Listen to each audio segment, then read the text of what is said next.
వాగ్దానం చేయబడిన ఆత్మచేత ముద్రింపబడితిరి. ఎఫెసు 1:13. బైబిల్ నందు 5 రకాల బాప్తిస్మములు కలవు.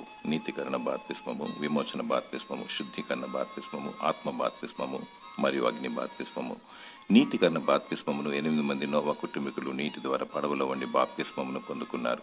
మోషే కాలంలో 6 లక్షల కాలుబలం ఎర్ర సముద్రంలో నుండి దాటి వెళ్ళుచు బాప్తిస్మమును పొందుకున్నారు. ప్రభువైన యేసుక్రీస్తు నీతిమంతుడు. బాప్తిసమిచ్చి యోహాను ద్వారా శుద్ధీకరణ బాప్తిస్మను పొందుకున్నాడు. ఆయన ఏ పాపం ఎరగనివాడు, మన కొరకు శాపముగా మార్చబడినాడు. దేవుని యందు విశ్వాసము, మారు మనసు, పాప క్షమాపణ కలిగి ప్రభువైన యేసుక్రీస్తు నామందు బాప్తిస్మం పొందుకున్న తర్వాత దేవుని నమ్మకంగా వెంబడిస్తుండగా ఆత్మ బాప్తిస్మమును అనుముద్రను పొందుకుంటాము.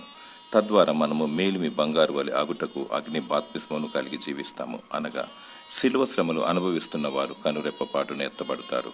వధు గుంపులో ఉండుటకు ప్రయాసపడము. దేవుడు నీకు పరిశుద్ధాత్మ అనుముద్రను దయచేయునుగాక.